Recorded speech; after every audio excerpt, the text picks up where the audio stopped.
بسم الله الرحمن الرحيم ياسين والقرآن الحكيم إنك لمن المرسلين على صراط مستقيم تنزيل العزيز الرحيم لتنذر قوما ما أنذر آباؤهم فهم غافلون لقد حق القول على أكثرهم فهم لا يؤمنون إنا جعلنا في أعناقهم أغلالا فهي إلى الأذقان فهم مقمحون وجعلنا من بين أيديهم سدا ومن خلفهم سدا فأغشيناهم فهم لا يبصرون وسواء عليهم أأنذرتهم أم لم تنذرهم لا يؤمنون إنما تنذر من اتبع الذكر وخشي الرحمن بالغيب فبشره بمغفرة وأجر كريم إنا نحن نحيي الموتى ونكتب ما قدموا وآثارهم وكل شيء أحصيناه في إمام مبين واضرب لهم مثلا أصحاب القرية إذ جاءها المرسلون إذ أرسلنا إليهم اثنين فكذبوهما فعززنا بثالث فقالوا إنا إليكم مرسلون قالوا ما أنتم إلا بشر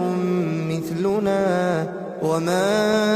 أنزل الرحمن من شيء إن أنتم إلا تكذبون قالوا ربنا يعلم إنا إليكم لمرسلون وما علينا إلا البلاغ المبين قالوا إنا تطيرنا بكم لئن لم تنتهوا لنرجمنكم وليمسنكم منا عذاب أليم قالوا طائركم معكم أئن ذكرتم بل أنتم قوم مسرفون وجاء من أقصى المدينة رجل يسعى قال يا قوم اتبعوا المرسلين اتبعوا من لا يسألكم أجرا وهم مهتدون وما لي لا أعبد الذي فطرني وإليه ترجعون أأتخذ من دونه آلهة إن يردني الرحمن بضر لا تغن عني شفاعتهم شيئا ولا ينقذون إني إذا لفي ضلال مبين إني آمنت بربكم فاسمعون قيل ادخل الجنة قال يا ليت قومي يعلمون بما غفر لي ربي وجعلني من المكرمين وما أنزلنا على قومه من بعده من جند من السماء وما كنا منزلين إن كانت إلا صيحة واحدة فإذا هم خامدون يا حسرة على العباد ما يأتيهم من رسول إلا كانوا به يستهزئون ألم يروا كم أهلكنا قبلهم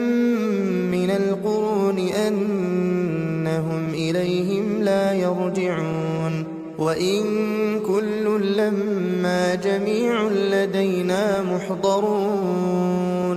وآية لهم الأرض الميتة أحييناها وأخرجنا منها حبا فمنه يأكلون وجعلنا فيها جنات من نخيل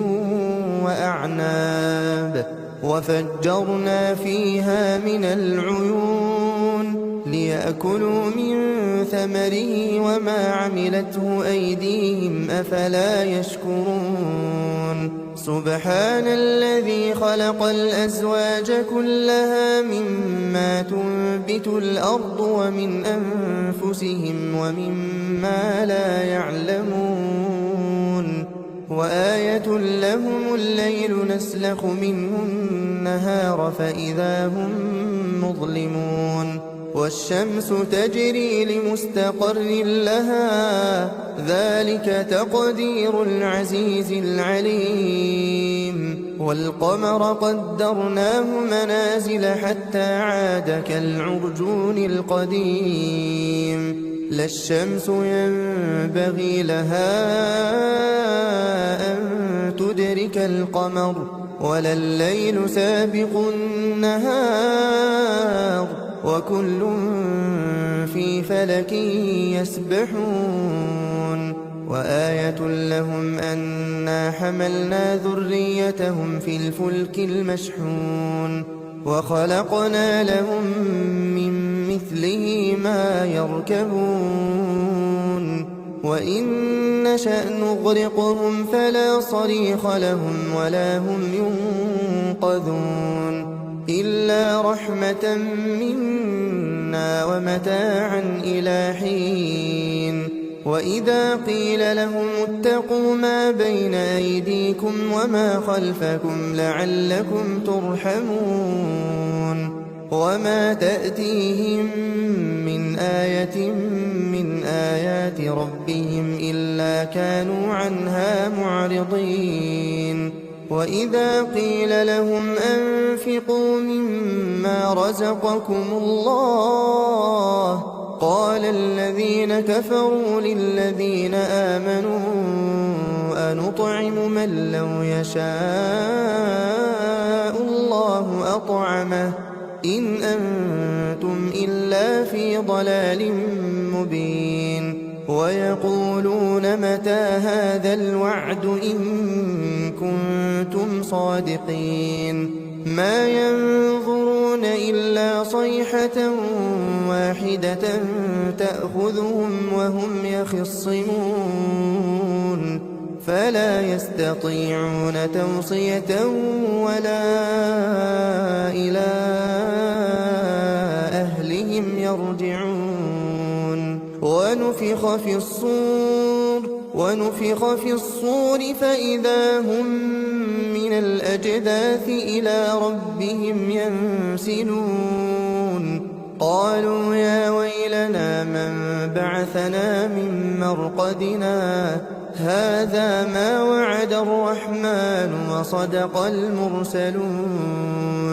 إن كانت إلا صيحة واحدة فإذا هم جميع لدينا محضرون فاليوم لا تظلم نفس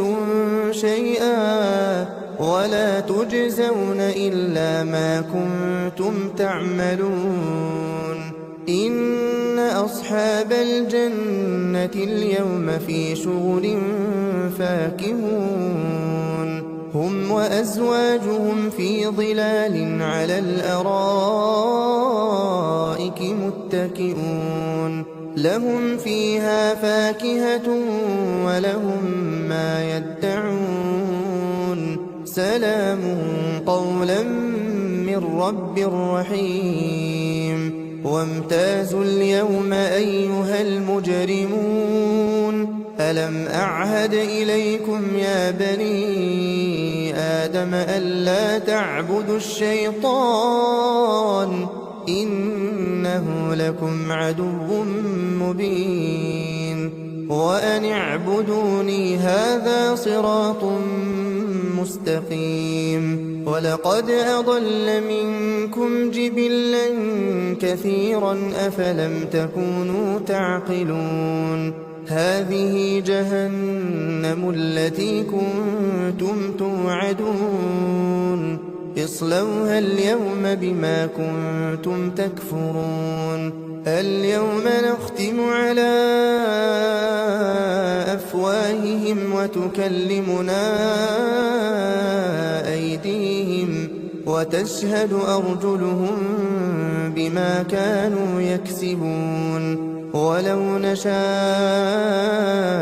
لطمسنا على أعينهم فاستبقوا الصراط فأنى يبصرون ولو نشاء لمسخناهم على مكانتهم فما استطاعوا مضيا ولا يرجعون ومن نعمره ننكسه في الخلق أفلا يعقلون وما علمناه الشعر وما ينبغي له إن هو إلا ذكر وقرآن مبين لينذر من كان حيا ويحق القول على الكافرين أولم يروا أنا خلقنا لهم مما عملت أيدينا أنعاما فهم لها مالكون وذللناها لهم فمنها ركوبهم ومنها يأكلون ولهم فيها منافع ومشارب أفلا يشكرون واتخذوا من دون الله آلهة لعلهم ينصرون لا يستطيعون نصرهم وهم لهم جند محضرون فلا يحزنك قولهم إنا نعلم ما يسرون وما يعلنون أولم ير الإنسان أنا خلقناه من نطفة فإذا هو خصيم مبين وضرب لنا مثلا ونسي خلقه قال من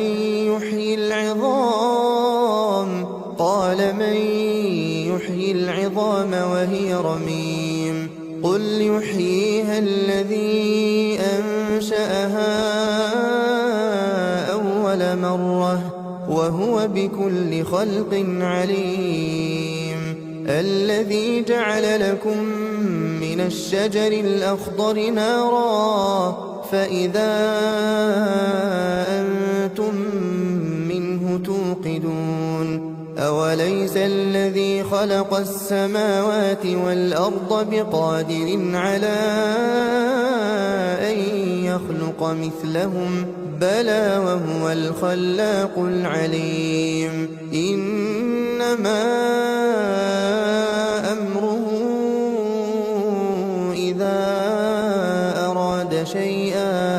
إذا أراد شيئا أن يقول له كن فيكون فسبحان الذي بيده ملكوت كل شيء وإليه ترجعون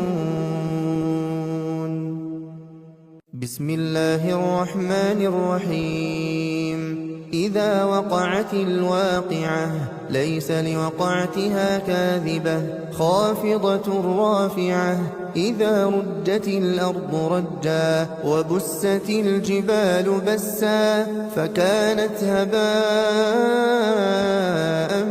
منبثا وكنتم أزواجا ثلاثة فأصحاب الميمنة ما أصحاب الميمنة وأصحاب المشأمة ما أصحاب المشأمة والسابقون السابقون أولئك المقربون في في جنات النعيم ثلة من الأولين وقليل من الآخرين على سرر موضونة متكئين عليها متقابلين يطوف عليهم ولدان مخلدون بأكواب وأباريق وكأس من معين لا يصدعون عنها ولا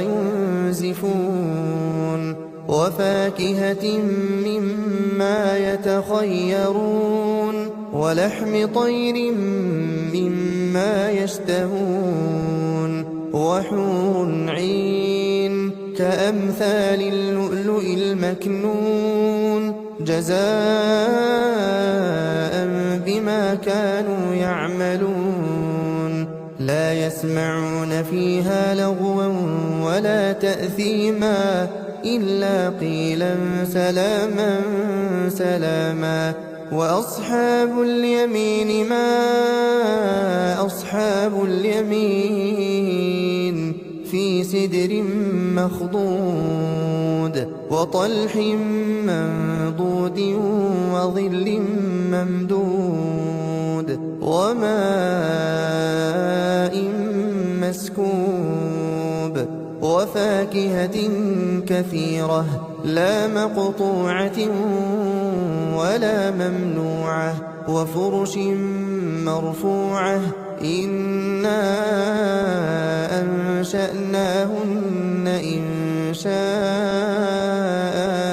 فجعلناهن أبكارا عربا أترابا لأصحاب اليمين ثلة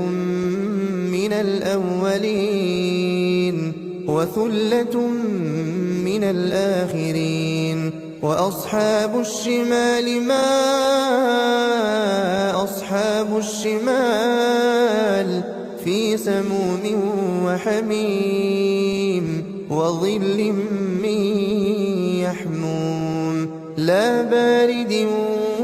ولا كريم إنهم كانوا قبل ذلك مترفين وكانوا يصرون على الحنث العظيم وكانوا يقولون أئذا متنا وكنا ترابا وعظاما أئنا لمبعوثون أوآباؤنا الأولون قل إن الأولين والآخرين لمجموعون إلى ميقات يوم معلوم ثم إنكم أيها الضالون المكذبون لآكلون من شجر من زقوم فمالئون منها البطون فشاربون عليه من الحميم فشاربون شرب الهيم هذا نزلهم يوم الدين نحن خلقناكم فلولا تصدقون أفرأيتم ما تمنون أأنتم تخلقونه أم نحن الخالقون نحن قدرنا بينكم الموت وما نحن بمسبوقين على أن نبدل أمثالكم وننشئكم فيما لا تعلمون ولقد علمتم النشأة الأولى فلولا تذكرون أفرأيتم ما تحرثون أأنتم تزرعونه أم نحن الزارعون لو نشاء لجعلناه حطاما فظلتم تفكهون إنا لمغرمون بل نحن محرومون أفرأيتم الماء الذي تشربون أأنتم أأنتم أنزلتموه من المزن أم نحن المنزلون لو نشاء جعلناه أجاجا فلولا تشكرون أفرأيتم النار التي تورون أأنتم أنشأتم شجرتها أم نحن المنشئون نحن جعلناها تذكرة ومتاعا للمقوين فسبح باسم ربك العظيم فلا أقسم بمواقع النجوم وإنه لقسم لو تعلمون عظيم إنه لقرآن كريم في كتاب مكنون لا يمسه إلا المطهرون تنزيل من رب العالمين أفبهذا الحديث أنتم مدهنون وتجعلون رزقكم أنكم تكذبون فلولا إذا بلغت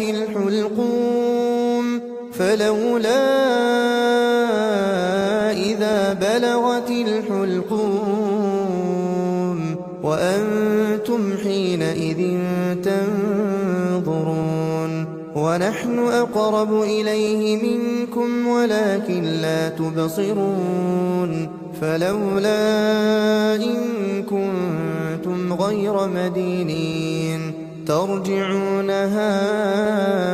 إن كنتم صادقين فأما إن كان من المقربين فروح وريحان وجنة نعيم وأما إن كان من أصحاب اليمين فسلام لك من أصحاب اليمين وأما إن كان من المكذبين الضالين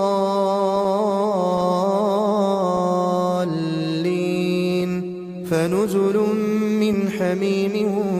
وتصلية جحيم إن هذا لهو حق اليقين فسبح باسم ربك العظيم بسم الله الرحمن الرحيم الرحمن علم القرآن خلق الإنسان علمه البيان الشمس والقمر بحسبان والنجم والشجر يسجدان والسماء رفعها ووضع الميزان ألا تطغوا في الميزان وأقيموا الوزن بالقسط ولا تخسروا الميزان والأرض وضعها للأنام فيها فاكهة والنخل ذات الأكمام والحب ذو العصف والريحان فبأي آلاء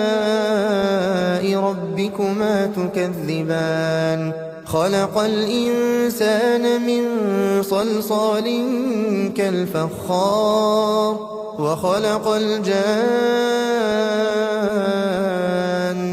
من مارج من نار فبأي آلاء ربكما تكذبان رب المشرقين ورب المغربين فبأي آلاء ربكما تكذبان مرج البحرين يلتقيان بينهما برزخ لا يبغيان فبأي آلاء ربكما تكذبان يخرج منهما اللؤلؤ والمرجان فبأي آلاء ربكما تكذبان وله الجوار المنشآت في البحر كالأعلام فبأي آلاء ربكما تكذبان كل من عليها فان ويبقى وجه ربك ذو الجلال والإكرام فبأي آلاء ربكما تكذبان يسأله من في السماوات والأرض كل يوم هو في شأن فبأي آلاء ربكما تكذبان سنفرغ لكم أيها الثقلان فبأي آلاء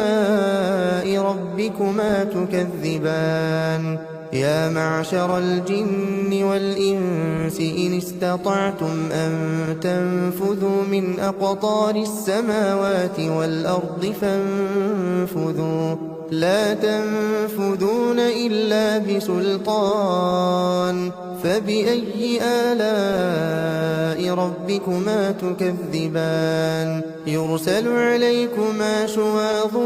من نار ونحاس فلا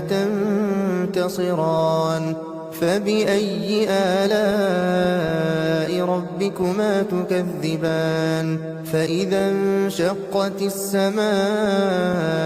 فكانت وردة كالدهان فبأي آلاء ربكما تكذبان فيومئذ لا يسأل عن ذنبه إنس ولا جان فبأي آلاء ربكما تكذبان يعرف المجرمون بسيماهم فيؤخذ بالنواصي والأقدام فبأي آلاء ربكما تكذبان هذه جهنم التي يكذب بها المجرمون يطوفون بينها وبين حميم آن فبأي آلاء ربكما تكذبان ولمن خاف مقام ربه جنتان فبأي آلاء ربكما تكذبان ذواتا أفنان فبأي آلاء ربكما تكذبان فيهما عينان تجريان فبأي آلاء ربكما تكذبان فيهما من كل فاكهة زوجان فبأي آلاء ربكما تكذبان متكئين على فرش بطائنها من استبرق وجنى الجنتين دان فبأي آلاء ربكما تكذبان فيهن قاصرات الطرف لم يطمثهن إنس قبلهم ولا جان فبأي آلاء ربكما تكذبان كأنهن الياقوت والمرجان فبأي آلاء ربكما تكذبان هل جزاء الإحسان إلا الإحسان فبأي آلاء ربكما تكذبان ومن دونهما جنتان فبأي آلاء ربكما تكذبان مدهامتان فبأي آلاء ربكما تكذبان فيهما عينان نضاختان فبأي آلاء ربكما تكذبان فيهما فاكهة ونخل ورمان فبأي آلاء ربكما تكذبان فيهن خيرات حسان فبأي آلاء ربكما تكذبان حور مقصورات في الخيام فبأي آلاء ربكما تكذبان لم يطمثهن إنس قبلهم ولا جان فبأي آلاء ربكما تكذبان متكئين على رفرف خضر وعبقري حسان فبأي آلاء ربكما تكذبان تبارك اسم ربك ذي الجلال والإكرام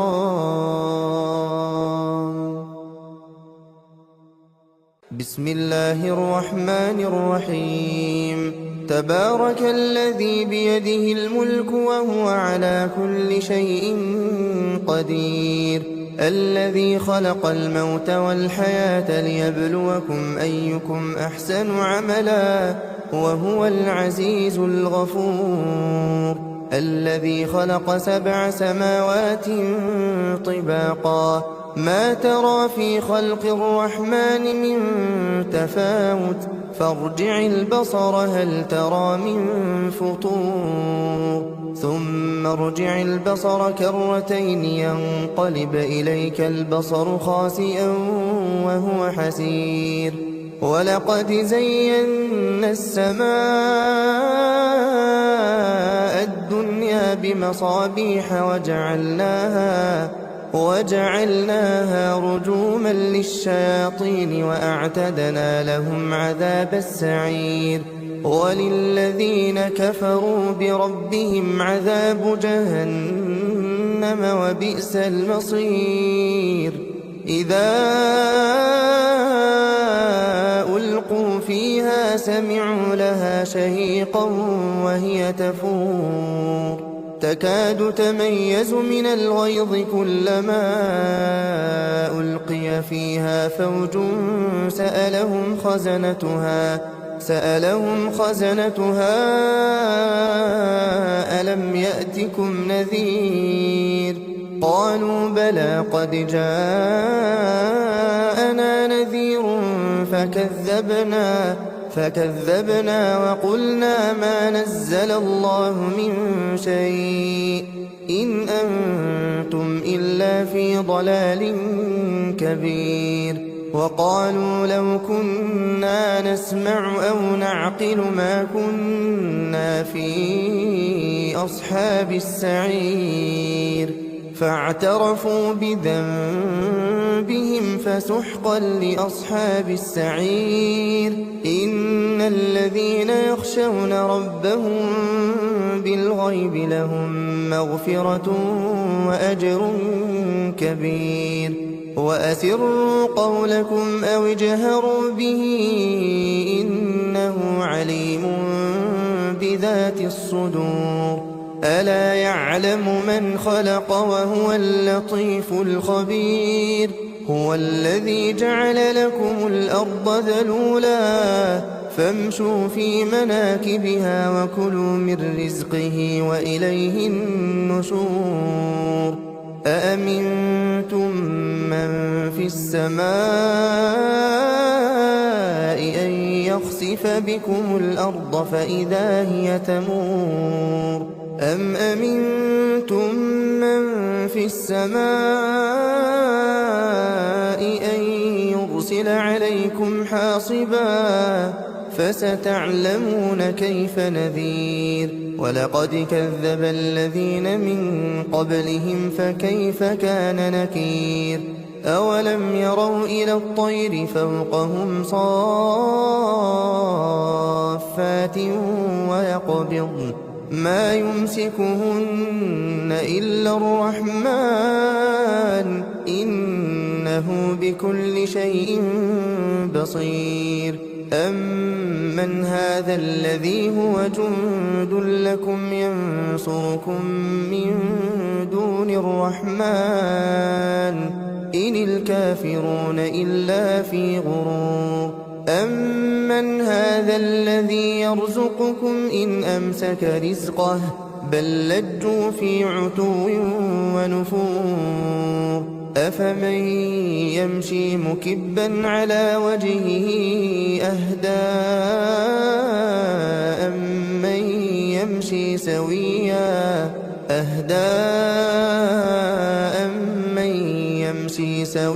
على صراط مستقيم قل هو الذي أنشأكم وجعل لكم السمع والأبصار والأفئدة قليلا ما تشكرون قل هو الذي ذرأكم في الأرض وإليه تحشرون ويقولون متى هذا الوعد إن كنتم صادقين قل إنما العلم عند الله وإنما أنا نذير مبين فلما رأوه زلفة سيئت وجوه الذين كفروا وقيل هذا الذي كنتم به تدعون قل أرأيتم إن أهلكني الله ومن معي أو رحمنا فمن يجير الكافرين من عذاب أليم قل هو الرحمن آمنا به وعليه توكلنا فستعلمون من هو في ضلال مبين قل أرأيتم إن أصبح ماؤكم غورا فمن يأتيكم بماء